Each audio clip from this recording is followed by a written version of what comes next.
Welcome champions. तो guys start करेंगे class 10th की जो है मैथ्स का पहला चैप्टर रियल नंबर्स। उसमें आपको एनसीईआरटी के सारे कॉन्सेप्ट कराए जाएंगे और आपको ये बता दिया जाएगा कि कोई भी ऐसा क्वेश्चन नहीं होगा जो आपको एनसीईआरटी के बाहर होगा। और एनसीईआरटी का सारा कॉन्सेप्ट आपको समझाया जाएगा। बस आपसे ये है कि आप पूरा वीडियो अच्छे से देखें। अगर आप यहाँ पे आए हैं तो पूरा भरोसा करके देखें। आपको एनसीईआरटी की बुक उठाने की भी जरूरत नहीं पड़ेगी। एनसीईआरटी के सारे कॉन्सेप्ट यहाँ पे बहुत ही अच्छे से करा दिए जाएंगे। तो गाइज स्टार्ट करेंगे, ज्यादा टाइम आपका वेस्ट नहीं करेंगे। ठीक है। इसमें एक लाइन लिखी है, believe you can and you are half there. ठीक है ना। कहने का मतलब ये है कि आप केवल भरोसा करिए कि हम कर सकते हैं। आपने आधी जंग वहीं जीत ली है। ठीक है। आगे बढ़ेंगे। सबसे पहले नंबर्स के बारे में जानना चाहें, हमको हमारा बेसिक जो है वो कभी छोड़ना नहीं चाहिए। सबसे पहले पढ़ेंगे नंबर्स के बारे में।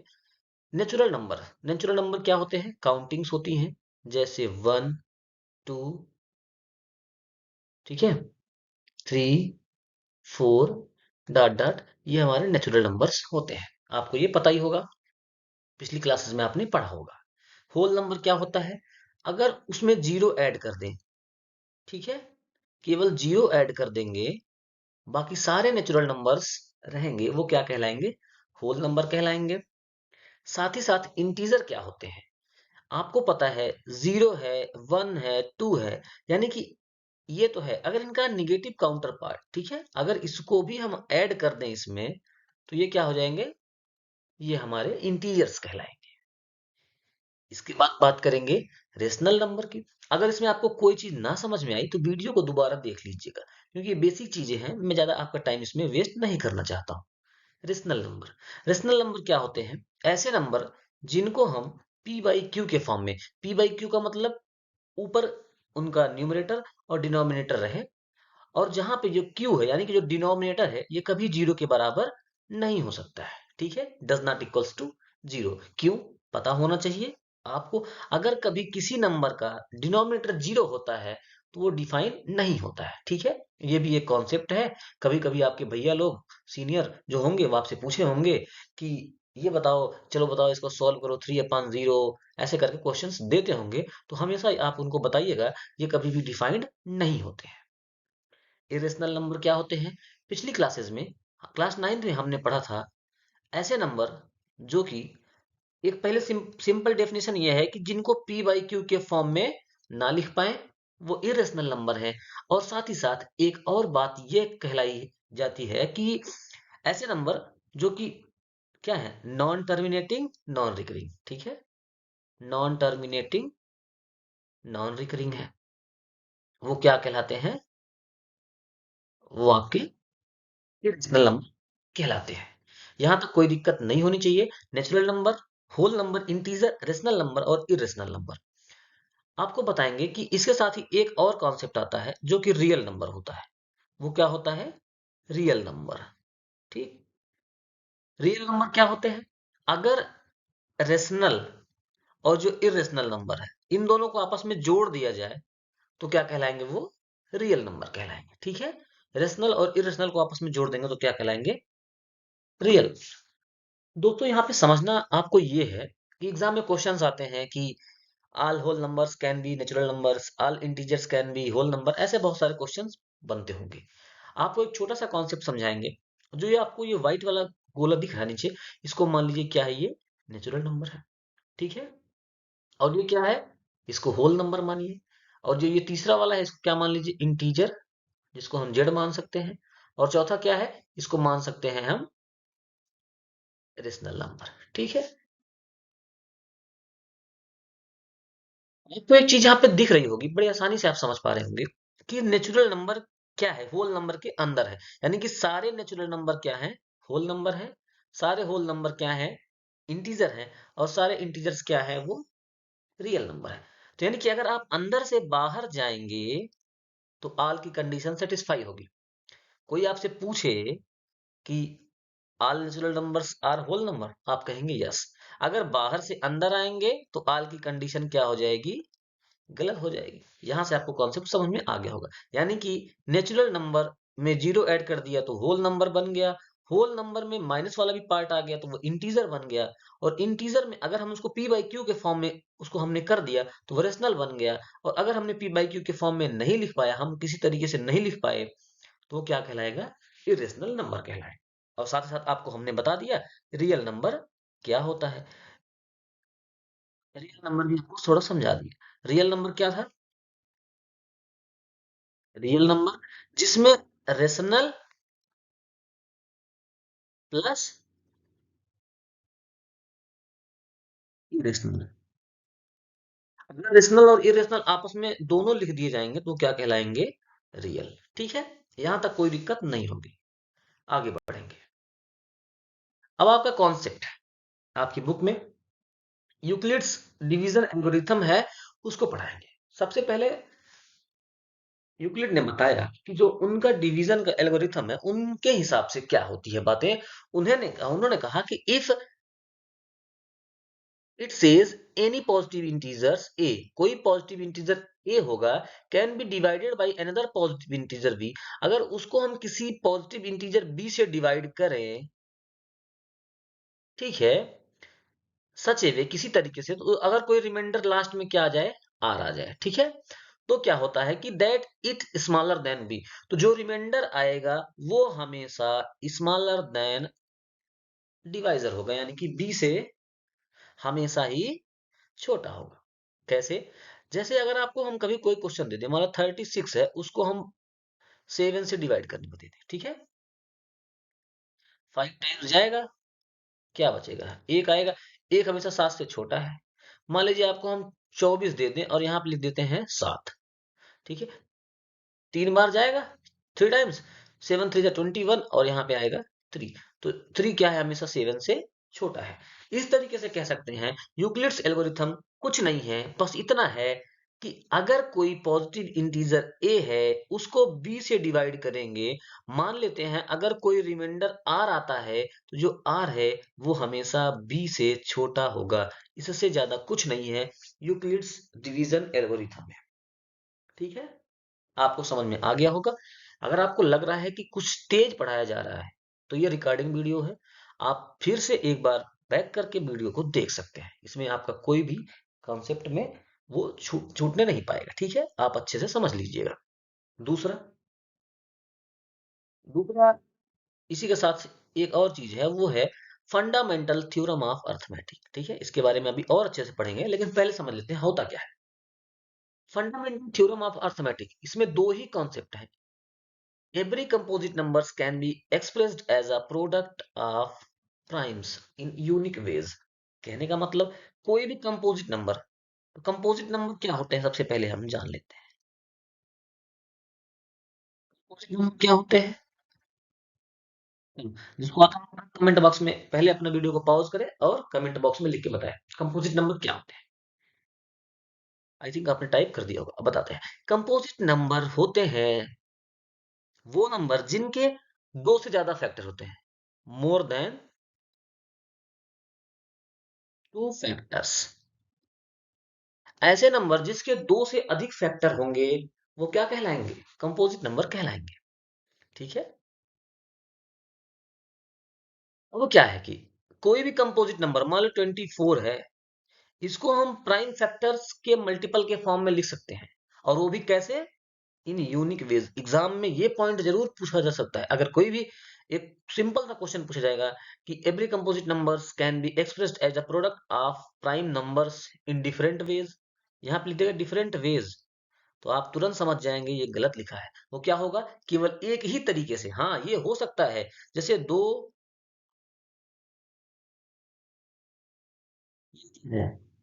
प्राइम फैक्टर को लिखने, 24 का फैक्टराइजेशन करने का तरीका है। आप 3 into 2 कर सकते हो, लेकिन ये इसका तरीका, यानी कि उसको आप बदल सकते हो, उसका जो पोजीशन है वो चेंज कर सकते हो, लेकिन इसका लिखने का तरीका, यानी कि इसमें 2 3 के अलावा कोई और वर्ड, कोई और नंबर नहीं आएगा। ठीक है, यही इसका थ्योरम है।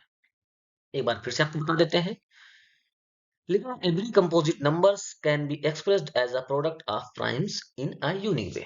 जो आपके कंपोजिट नंबर्स होते हैं उनको प्राइम नंबर के मल्टीपल में यूनिक तरीके से लिखा जा सकता है, यानी कि केवल केवल ही एक ही तरीके से लिखा जा सकता है। आगे बढ़ते हैं। हम टाइम नहीं वेस्ट करना चाहते हैं, इसलिए आपको अच्छे से समझाते हुए चल रहे हैं। अगर आपको फिर से मैं एक बार बताता हूँ, प्रॉब्लम है तो आप तुरंत वीडियो को मतलब बैक करके आप देख सकते हैं।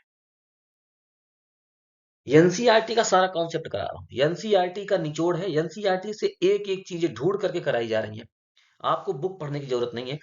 जितना बुक में जितनी भी इंपॉर्टेंट पॉइंट्स है वो मैं इस पूरे वीडियो में कवर कर दूंगा। लिखा है कि एप्लीकेशंस क्या होते हैं। वी जो ये फंडामेंटल थ्योरम ऑफ अरिथमेटिक है, इसके दो एप्लीकेशन है। क्या है, कितने एप्लीकेशंस हैं? जनरली दो मेन एप्लीकेशंस हैं। उसमें पहला है, we use it to prove irrationality of the meaning of the numbers you studied in the class 9। Class 9th में आपने पढ़ा था √2, √3 और √5 के इरेशनलिटी को प्रूव करने का तरीका। एक तरीका ये हो गया, इसके एप्लीकेशंस पढ़ रहे हैं। दूसरा, second, we apply this theorem to explore when exactly the decimal expansion of the rational numbers. ठीक है, हमने क्या किया, हमने जो डेसिमल एक्सपेंशन पढ़ा नहीं था, कि जो रेशनल नंबर होते हैं पी ए बाई क्यू ना, रेशनल नंबर कहते हैं जिनको हम पी बाई क्यू के फॉर्म में लिख सकते हैं। ऐसे नंबर्स आए नहीं थे कि मान लो कि 2 3 करके लिख दिया गया, इसको हम क्या करेंगे, प्रूव करके दिखाए। ये कैसा नंबर, क्लास 9th में हमने पढ़ा था ना कि इसको प्रूव करो कि ये रेशनल नंबर है। ऐसा क्वेश्चन हमने किया है। यही दो एप्लीकेशंस हैं इसके फंडामेंटल थ्योरम ऑफ अर्थमेटिक के। आगे, फंडामेंटल थ्योरम ऑफ अर्थमेटिक एक बार फिर से देख लेते हैं, क्योंकि ये थ्योरम भी है। ये एक नंबर में पूछा जा सकता है आपसे कि state the fundamental theorem of arithmetic. तो आप क्या लिखेंगे, every composite numbers can be expressed as a product of primes and this factorisation is unique. सबसे इंपॉर्टेंट पॉइंट ये है कि कोई भी कंपोजिट नंबर होगा उसको हम प्रोडक्ट ऑफ प्राइम्स, प्राइम्स के मल्टीपल के रूप में लिख सकते हैं। और हमेशा एक बात ध्यान देना होगा, जो ये फैक्टराइजेशन होगा ये क्या होगा, ये यूनिक होगा। ये एकमात्र तरीका होगा इसको एक्सप्रेस करने का। और एक बात और बोला है, apart from the order in which prime occur. ये हो सकता है कि इसका ऑर्डर चेंज हो सकता है। एक एग्जांपल दिया गया था, मान लेते हैं कोई प्राइम नंबर यक्स है जिसको P1 P2 ऐसे ऐसे से लिखा गया है Pn तक, इसके मल्टीपल के रूप में लिखा गया है। जहां पे एक कंडीशन ये है कि जो P1 है ये लेस आर इक्वल्स टू है P2, ऐसे लेस आर इक्वल्स टू है P3 dot dot dot Pn। कहने का मतलब, कोई एक नंबर रहा होगा, मान लेते हैं अभी हमने एग्जांपल लिया था 24, या 24 की जगह हम मान लेते हैं कुछ एग्जांपल लेते हैं 36 ले लेते हैं। तो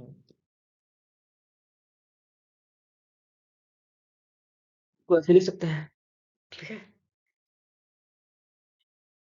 इसमें क्या है, दो, इसको 2 की पावर 2 और 3 की पावर 2 भी लिख सकते हैं। वो क्या है, हमेशा अगर इसको असेंडिंग या डिसेंडिंग किसी एक ऑर्डर में लिख देंगे तो हमेशा ये क्या हो जाएगा, ये एक ही तरीका होगा, यूनिक हो जाएगा। कहने का मतलब इसको एक्सप्रेस करने का ये तरीका यूनिक हो जाएगा। एक बार पढ़ते हैं in general. Given a composite number x, एक नंबर x है, ये आपका नंबर x, जिसमें P1 P2 और P1 P2 dot dot dot Pn के फॉर्म में लिखा गया है। P1 less than P2, P2 is less than P3 dot dot so on. If we combine the same primes, यानी कि इसको हम पावर के फॉर्म में लिख दें, जैसे कि हमने यहाँ पे 2 की पावर 2 और 3 की पावर 2 के फॉर्म में लिख दिया है। तब हम क्या करेंगे, जब एक बार हमने डिसाइड कर लिया इसका ऑर्डर, कि ऑर्डर हमने असेंडिंग बनाया है कि डिसेंडिंग बनाया है, तब क्या होगा, तब इसका जो फैक्टराइज करने का तरीका होगा वो यूनिक हो जाएगा। अगर ये आपको ये वर्ड समझ में नहीं आया हो तो एक बार आप अच्छे से इसको सुनिएगा। ठीक है, एक बार इसको आप अच्छे से सुनिएगा, मैं आपको ये बहुत ही आसान वे में समझा देता हूँ।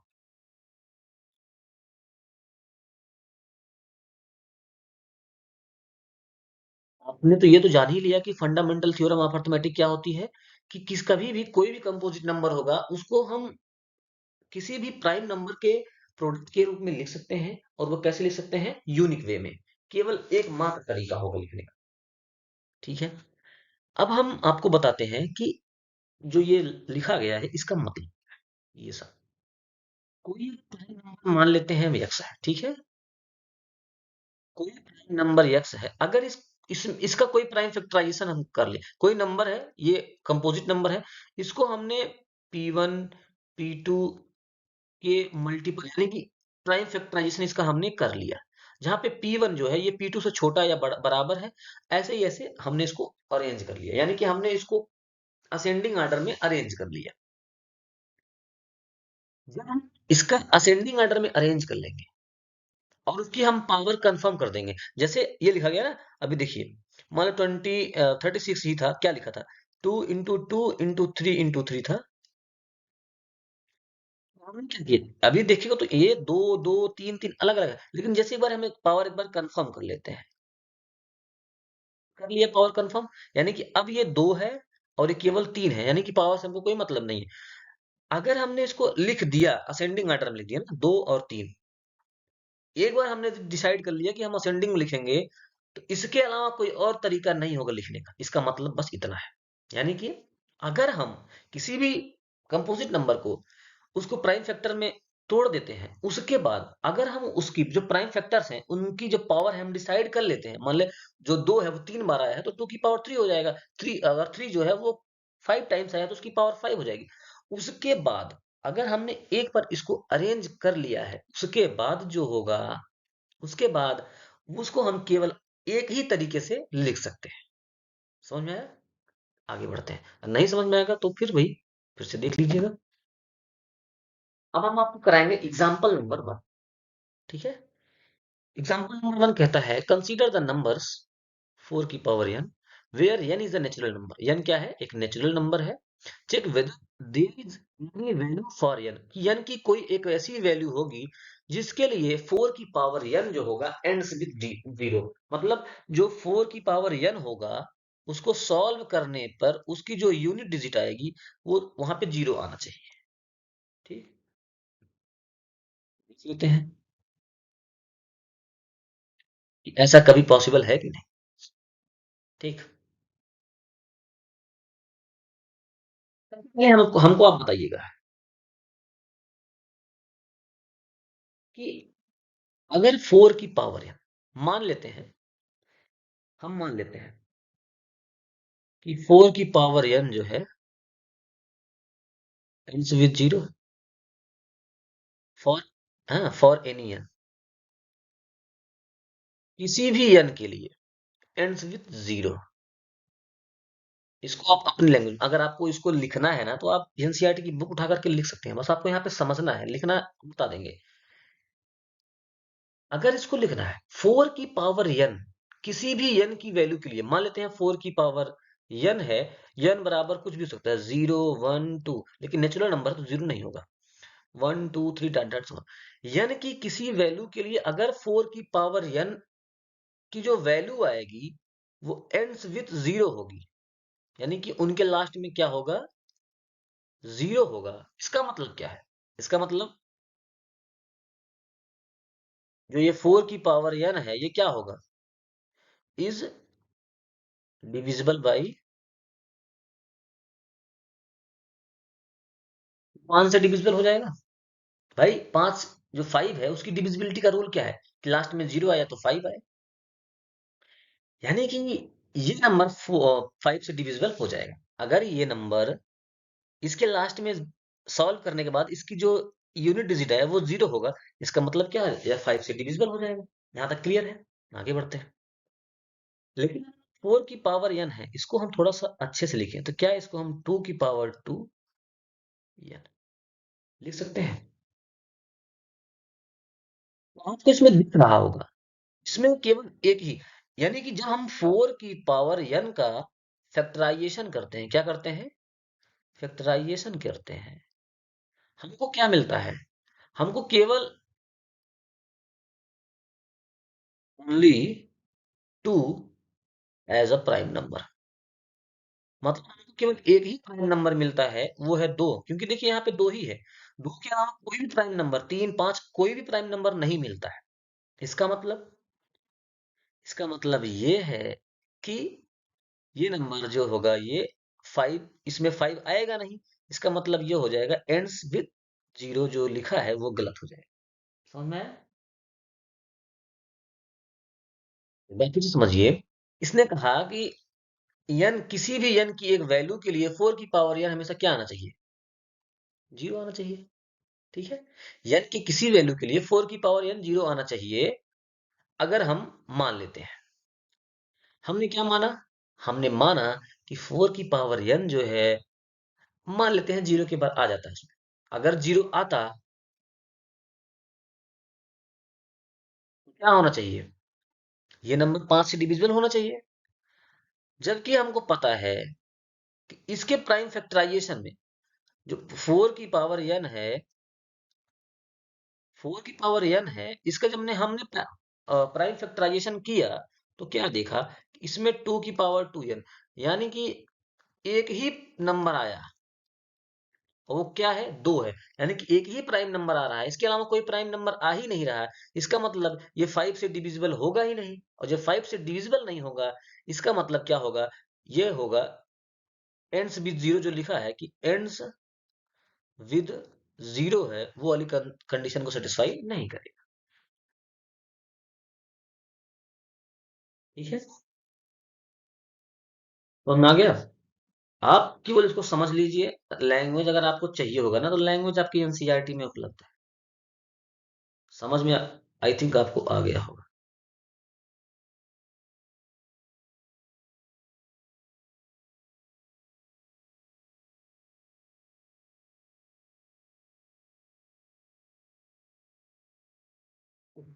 आगे बढ़ते हैं। दूसरा क्वेश्चन कहता है find the LCM and HCF of the prime factorisation method से 6 और 20 का एलसीएम और एचसीएफ निकालना है। सबसे पहले हम आपको सिखाते हैं। प्राइम फैक्टराइजेशन आपको आता है, क्या हो सकता है? 2 into 3। ठीक। अब 20 का क्या लिख देंगे?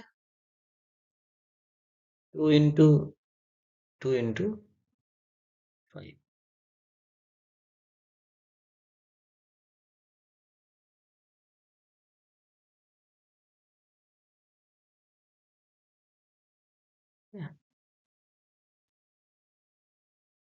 लिख सकते हैं 2 की पावर 2 into 5, और इसको लिख सकते हैं 2 की पावर 3। यहाँ तक समझ में आया? जब एलसीएम निकालते हैं कभी भी प्राइम फैक्टराइजेशन मेथड से, तो हम क्या करते हैं? चलिए पहले एलसीएम निकालते हैं।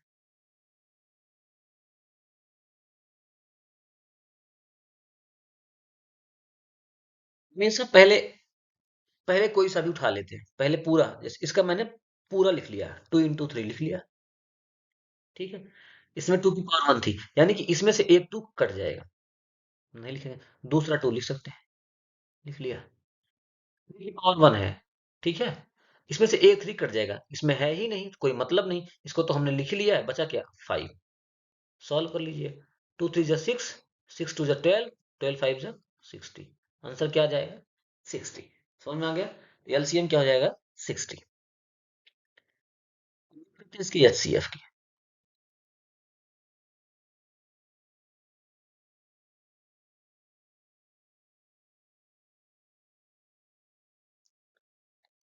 हमने क्या लिखा था?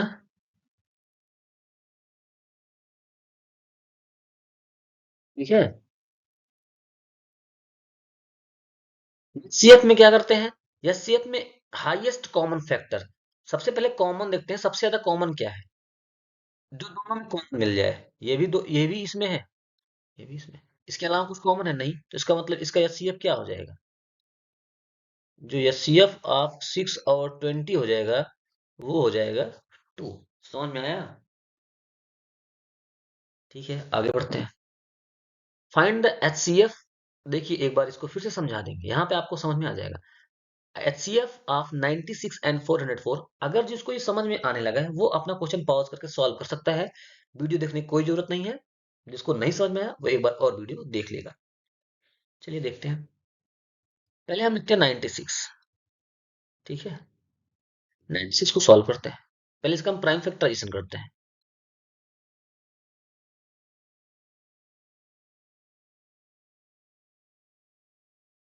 ठीक है, क्या हो जाएगा ये? 2 की पावर 5 into 3। ये क्या है? 404। इसका भी हम प्राइम फैक्टराइजेशन करते हैं। क्या लिख सकते हैं? क्या इसको हम 4 into 101 लिख सकते हैं? बिल्कुल। तो क्या 2 into 1 लिख सकते हैं? लिख सकते हैं।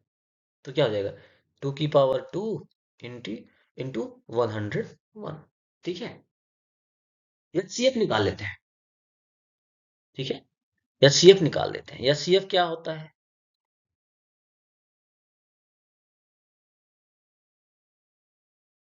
जो हाईएस्ट कॉमन फैक्टर है, दो इसमें कितनी बार आया है? 5 बार। इसमें 2 बार। तो हम 2 बार वाला लिख लेंगे। इसका जो एचसीएफ हो वो क्या हो जाएगा?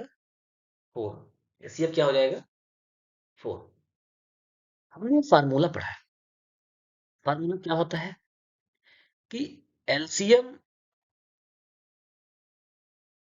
एचसीएफ। लेकिन हमेशा ध्यान देना किन्हीं दो नंबर का, किन्हीं दो नंबर का एलसीएम और एचसीएफ का जो मल्टीपल होता है, पहले नंबर और दूसरे नंबर के मल्टीपल के बराबर होता है।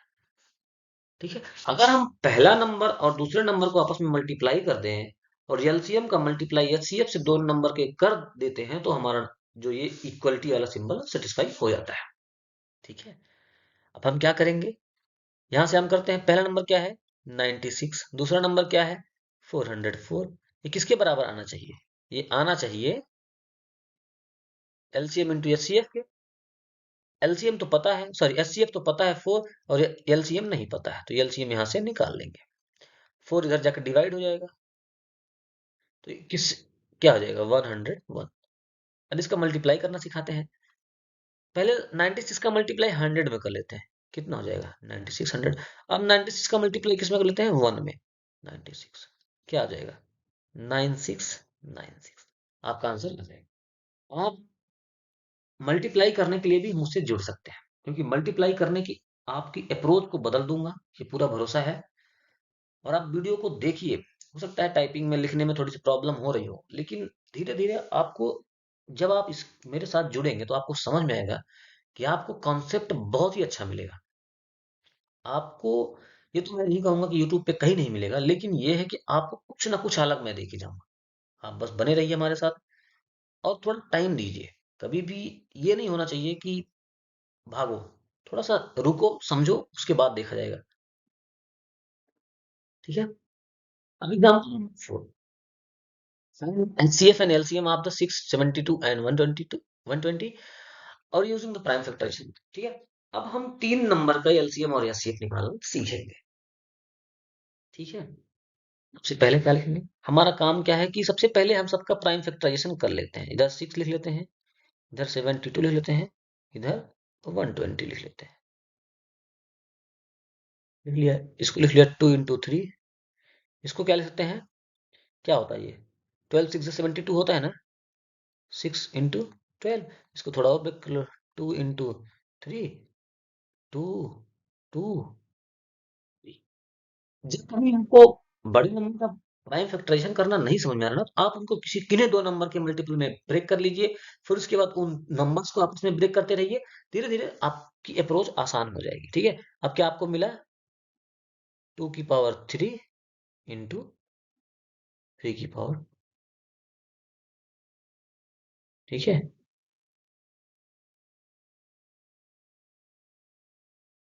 ये आ गया। आगे बढ़ते हैं। और 120 क्या कर सकते हैं? 120 को हम 12 into 10 लिख सकते हैं।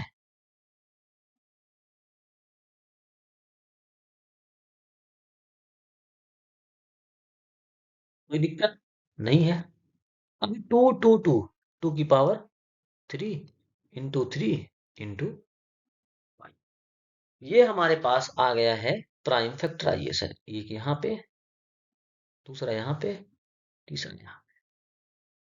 अब हमको क्या निकालना है? एचसीएफ। सबसे पहले एचसीएफ निकालते हैं। एचसीएफ क्या होता है? Highest common factor.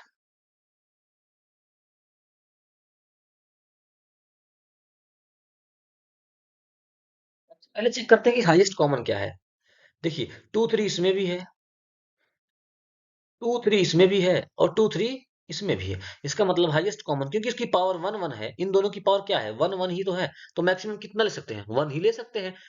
तो इसका एचसीएफ क्या हो जाएगा, 2 3 जा 6, क्योंकि 2 और 3 इसमें भी है, 2 3 इसमें भी है, 2 3 इसमें भी है। अगर यहाँ पे 2 की पावर 2 होती तो हम 2 2 जा 4 3 जा 12, यानी कि इसका एचसीएफ क्या लेते, 12।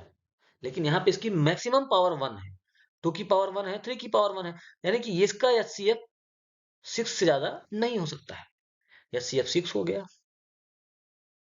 एलसीएम निकालते हैं, एलसीएम भी निकालेंगे उसी तरीके से। सबसे पहले क्या करेंगे, हम कोई एक लिख लेंगे, 2 × 3 लिख लेंगे। एचसीएफ निकालने में क्या होता है, जो दोनों में, तीनों में, दोनों में कॉमन हो उसको लिख लेंगे, और एलसीएम निकालते टाइम कोई सा भी एक पूरा उतार लेंगे। 2 और 3 उतार लिया, इसकी पावर क्या है, 1 1, यानी कि इसमें से एक 2 और इसमें से एक 3 नहीं लिखेंगे। अभी कितना बचा है, 2 की पावर 2 बचा है, लिख लिया। और इसमें से एक 3 की पावर गई तो कितना बचा, एक 3 बचा है, ठीक है।